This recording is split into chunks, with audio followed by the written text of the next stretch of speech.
नमस्कार. आपण पाहत आहात विशेष खास. आपण आज उषा नाडकर्णी यांच्या जीवन प्रवासाबद्दल जाणून घेणार आहोत. सिनेविश्वातील अभिनेत्रीचं आयुष्य हे अनेकदा पडद्यावर दिसतं त्याहून बरंच वेगळं असतं.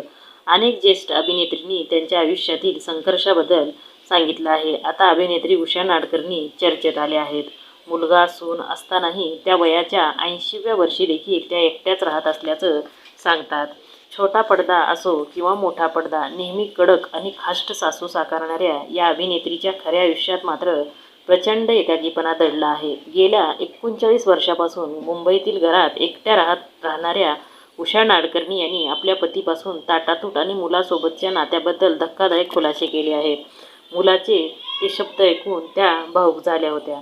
एका मुलाखतीत बोलताना उषा नाडकर्णी यांनी त्याच्या मुलाबद्दल म्हणजेच अभिजितबद्दल सांगताना अत्यंत भावूक झाल्या आणि माझा मुलगा मला आजही आई मानत नाही. तो म्हणतो की तू मला फक्त जन्म दिलाय. माझी खरी आई तर माझी आजीच होती.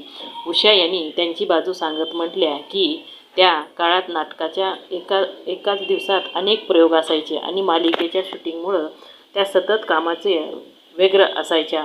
त्यामुळं मुलाचा संपूर्ण सांभाळ त्याच्या आईवडिलांनी केला आणि भावानी केला. कामाच्या व्यापाने मुलाला पुरेसा वेळ न देऊ शकल्यामुळे मुलाच्या मनात ही भावना राहिली आहे.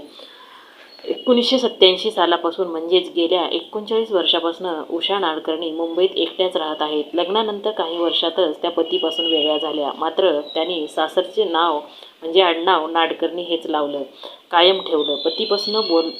पतीविषयी बोलताना त्या म्हणाल्या की आमच्यात मतभेद झाले आणि आम्ही वेगळे झालो, पण माझ्या मनात त्यांच्या कुटुंबाबद्दल कोणताही द्वेष नाही आहे.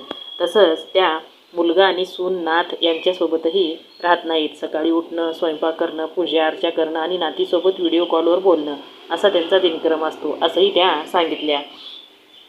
80व्या वर्षी एकटेपणाची सवय झाल्याचं सांगताना त्या मृत्यूबद्दलही व्यक्त झाल्या. मला आता एकटं राहण्याची सवय झाली आहे. भीती वाटत नाही. आपण कधी आणि कसे मरणार हे कोणालाच ठाऊक नसतं. जर मला झोपेतच काही झालं तर कदाचित दुसऱ्या दिवशी शेजारी येऊन दरवाजा ठोठावतील आणि विचार करतील की ही म्हातारीनं अजून दरवाजा कसा उघडला नाही. उषाजीने आपल्या लहानपणीच्या कठीण काळाबद्दलही सांगितलं. त्यांचे वडील अत्यंत रागीट स्वभावाचे होते. एकदा भावाला वाचवताना वडिलांनी त्यांच्यावर थेट कोयत्याने वार केला होता, अशी कटू आठवण त्यांनी सांगितली. या घटनेत त्यांच्या हाताला गंभीर दुखापतसुद्धा झाली होती.